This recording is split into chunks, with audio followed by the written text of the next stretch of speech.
अस्सलाम वालेकुम व्यूवर्स, मैं हूं आबिदा और आप देख रहे हैं Abida kitchen secrets on YouTube channel. कैसे हैं व्यूवर्स? उम्मीद है अल्लाह ताला के फजल करम से सब ठीक होंगे और दुआ गो हूँ कि अल्लाह ताला हम सबको परेशानियों से, मुसीबतों से, आजमाइशों से बचा के रखे। और व्यूवर्स, आज की रेसिपी जो हम बनाने जा रहे हैं उसको देखते हैं। बिस्मिल्लाहिर्रहमानिर्रहीम। व्यूवर्स, आज हम बनाने जा रहे हैं जौ का दलिया। बड़ी अच्छी मज़ेदार टेस्टी सी रेसिपी है। तो पहले भी आपके साथ मैंने अपने गंदम के दलिए की रेसिपी शेयर की थी, तो व्यूवर्स आप लोगों को बहुत पसंद आई, बहुत अच्छे आप लोगों ने उसके ऊपर रिस्पांस दिया मुझे। तो इसलिए आज मैं आपके साथ जौ के दलिए को शेयर करने जा रही हूँ। तो उसके लिए हमें जिन चीज़ों की ज़रूरत है उनके ऊपर एक नज़र डालते हैं। बिस्मिल्लाहिर्रहमानिर्रहीम। सब चीज़ें आपके सामने रखी हुई हैं। सबसे पहले मैं आपको डिफरेंस दिखाना चाहती हूँ जौ के दलिए में और गंदम के दलिए में। अगर आप गौर से देखें तो इन दोनों के कलर में ख़ासा डिफरेंस है। आपको मैं करीब से दिखाती हूँ कि ये देखें, ये गंदम का दलिया है और ये गंदम को पीसने के बाद इस तरह से बारीक बारीक इसकी शेप आ जाती है और ये आपके सामने है। और दूसरी तरफ ये जौ का दलिया जो बिल्कुल वाइट है और ये भी मैंने होममेड बनवा के रखा है। तो इसको भी चक्की के ऊपर पीसा है, इसको भी चक्की के ऊपर पीसा हुआ है। और लेकिन थोड़ा सा इनका मेथड डिफरेंट है, पकाने में थोड़ा सा डिफरेंट है, लेकिन दोनों ही रेसिपीज़ बहुत अच्छी हैं। जो जौ का दलिया है, हमारे नबी पाक सल्लल्लाहु अलैहि वसल्लम बहुत शौक़ से खाते थे। शौक़ से वो जौ के दलिए की रोटी, जौ की रोटी और जौ के दलिए को बहुत शौक़ से खाते थे। और सबसे ज़्यादा इसको खजूर और शहद के साथ मिक्स करके बनाते थे और फिर वो तनावल फरमाते थे। और इसमें बहुत ताकत है। अगर बच्चे खाएं या बूढ़े बुज़ुर्ग खाएं तो उनकी एनर्जी एकदम से बूस्ट हो जाएगी और वो ख़ुद में तवाना महसूस करेंगे, ख़ुद में तवानाई महसूस करेंगे। और ये अगर रेगुलरली इसका इस्तेमाल किया जाए तो बहुत से बहुत ज़्यादा कमज़ोरी वाले मरीज़ भी बहुत जल्द तंदुरुस्त हो जाते हैं और ख़ुद में एनर्जी फील करते हैं। और ये बहुत टेस्टी है, लेकिन कुछ लोग इसकी जो थोड़ी सी लेस बनती है उससे घबराते हैं और इसको इस्तेमाल नहीं करते। अगर आप डिब्बे वाला इस्तेमाल करें तो वो भी ठीक है, उसका मेथड थोड़ा सा इससे डिफरेंट है। एक दफ़ा आपके साथ वो भी शेयर करूँगी, लेकिन इसको पकाने का तरीका थोड़ा सा उससे डिफरेंट है। तो चलिए आज हम इसको स्टार्ट करते हैं। इसको मैं एक साइड पे कर देती हूँ क्योंकि आज हम वाइट ओट्स बनाने जा रहे हैं, जौ का दलिया। तो उसके लिए जो चीज़ें हमने रखनी है, इस्तेमाल करनी है, उनको देख लेते हैं। सबसे पहले ये खजूरें मैंने रखी हुई हैं। इसमें चीनी का इस्तेमाल हम नहीं करेंगे, खजूरें करेंगे इस्तेमाल इसमें, इसलिए ये रखी हुई हैं पहले मैंने। और आधी प्याली मैंने शहद ले लिया, आपके सामने है। और बादाम ले लिए हैं थोड़े से, और 2-3 इलायचियाँ ले ली हैं। और 1 किलो दूध मैंने रखा, फुल बलाई वाला खालिश दूध मैंने रखा, वो हम इसके अंदर इस्तेमाल करेंगे। और इसको भूनने के लिए 2-3 चम्मच अगर देसी घी अवेलेबल हो तो क्या ही बात है, इस दलिए की और ज़्यादा टेस्ट इन्हेंस हो जाएगा, बहुत ज़्यादा मज़ेदार और टेस्टी हो जाएगा। लेकिन अगर नहीं है तो फिर हम और भी कोई सा ऑयल, घी इस्तेमाल कर सकते हैं। चलिए व्यूअर्स, शुरू करते हैं अपनी आज की रेसिपी। व्यूअर्स, सबसे पहले मैंने 2 चम्मच देसी घी डाल लिया अपने बर्तन में और फिर इसके अंदर हम अपने बादाम पिसे हुए कटे हुए शामिल कर लेंगे, लेकिन अभी वो कटे नहीं है, इसलिए सबसे पहले मैं इसमें दलिया शामिल कर लेती हूँ और इसको अच्छी तरह भूनते हैं। और साथ ही हम अपने बादाम काट लेते हैं, उनको इसके अंदर भून लेते हैं। प्योर देसी घी है और क्या मज़ेदार सी इसकी खुशबू आती है जब इसमें दलिया भूनता है। बस थोड़ी मिकदार में दलिया बना रहे हैं, इसलिए मैंने बादाम भी थोड़े से काट लिए हैं, आधे काट लिए हैं, आधे ऊपर से डालेंगे हम। इनको भी इसके साथ अच्छी तरह से 5 मिनट के लिए हम भून लेंगे। बहुत अच्छा सा क्रंची सा इसका टेस्ट आएगा और इसका ऑयल बादाम का अच्छी तरह से मिक्स हो जाएगा, जिसकी वजह से और ज़्यादा टेस्टी हो जाएगा हमारा दलिया। और इसको 5 मिनट भूनने के बाद इसमें हम पानी शामिल कर लेते हैं। मज़ेदार सी खुशबुएं अभी से उठ रही हैं और टेस्ट कैसा होगा आप इसको इमेजिन करें ज़रा। अच्छे से भुन गए हैं बादाम, दलिया भी भुन गया है। तो अब मैं इसमें थोड़ा सा पानी शामिल कर लेती हूँ। जब खुशबू आने लगे और दलिए का थोड़ा सा कलर चेंज होने लगे तो आप समझ जाएं कि आपका दलिया अच्छी तरह से भुन गया है। और अब इसमें थोड़ा सा पानी शामिल कर लेती हूँ मैं। धुएँ से अंदाज़ा हो सकता है आपको कितने अच्छे से ये सारी चीज़ें भुन गई थी। पानी बस थोड़ी मिकदार में इतना शामिल करना है कि इसमें हम अच्छी तरह से इसको गला सकें। और जो ही दलिया हमारा गल जाता है तो फिर हम उसमें अपनी खजूर कटी हुई और दूध को शामिल करते हैं।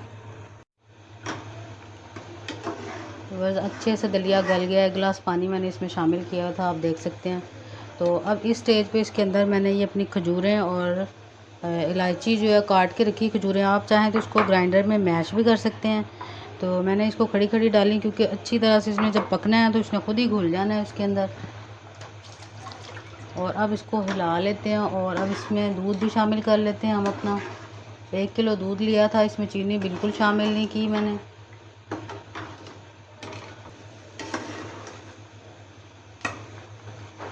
और अब इसमें दूध शामिल कर लेते हैं। फुल क्रीम वाला दूध है, मलाई वाला। और 1 किलो मैंने दूध डाला इसके अंदर। चीनी का इस्तेमाल बिल्कुल नहीं किया, इसमें सारी खजूरें हैं। आप ये देखें, खजूर में इतनी ताकत होती है और इसमें हम इतनी क्वांटिटी में ज़्यादा में खजूरें इस्तेमाल की हैं तो उसी से इसमें इतनी अच्छी मिठास आ जाएगी कि हमें चीनी की ज़रूरत नहीं पड़ेगी। और बाकी जो हमने शहद रखा हुआ है उसको हम एंड में ऊपर डालेंगे, क्योंकि शहद डाल के कभी भी किसी चीज़ को पकाते नहीं हैं। शहद की अफादियत ख़त्म हो जाती है, उसका कोई फ़ायदा नहीं रहता, तो इसलिए हम उसको बाद में शामिल करेंगे। चलिए अब इसको थोड़ा सा गाढ़ा कर लेते हैं।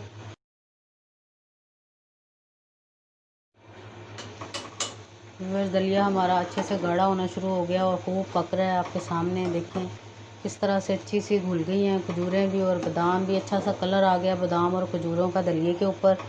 और लेकिन अभी हम मज़ीद इसको थोड़ा सा और गाढ़ा कर लेंगे और पका लेंगे। और बस ये वो रेसिपी है कि हज़रत सल्लम इसको तलबीना कहते थे और ये तलबीना की रेसिपी है।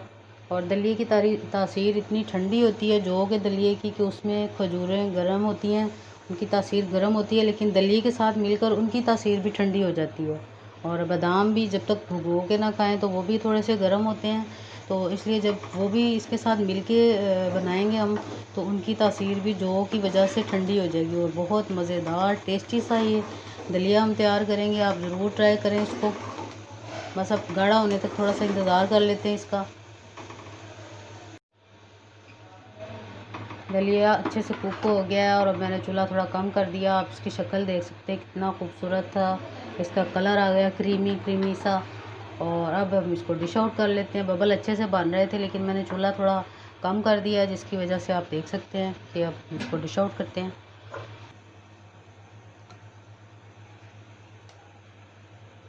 बहुत अच्छी टेस्टी सी रेसिपी है। इसको तलबीना भी कहते हैं। हमारे नबी पाक सल्लल्लाहु अलैहि वसल्लम बहुत शौक़ से खाते थे।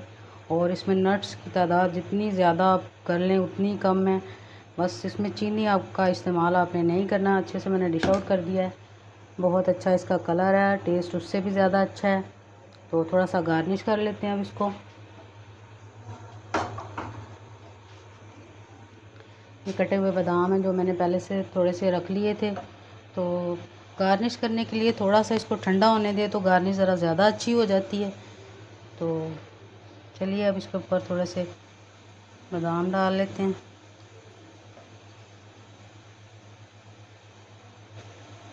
जितनी अच्छी और हेल्दी हमने रेसिपी बनाई है, जिन बच्चों का कद नहीं बढ़ता, अगर ये रोज़ाना वो 3-4 चम्मच भी दलिए के इस्तेमाल करेंगे तो इंशाल्लाह 3 माह के अंदर अंदर उनका कद, रुका हुआ कद भी बढ़ना शुरू हो जाएगा।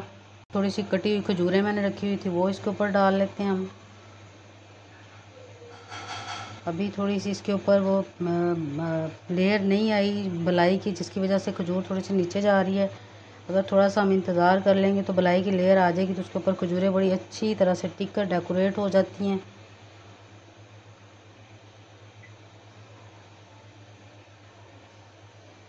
बहुत अच्छी टेस्टी सी रेसिपी है।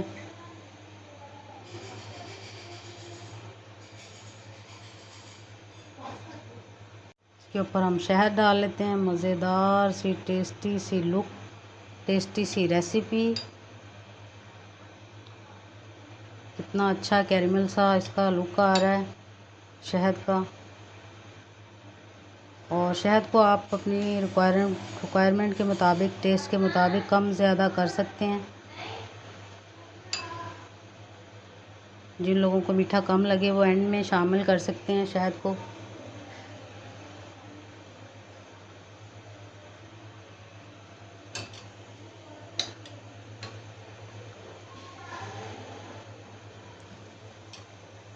उम्मीद है आपको रेसिपी पसंद आएगी, और अगर मेरी रेसिपी आपको पसंद आए तो मेरे चैनल को सब्सक्राइब कीजिएगा, लाइक कीजिएगा और मेरी वीडियो को शेयर कीजिएगा, ताकि और साइड पे लगे हुए बेल आइकन को प्रेस कीजिएगा ताकि आने वाली हर वीडियो का नोटिफिकेशन आप तक सबसे पहले पहुंच सके।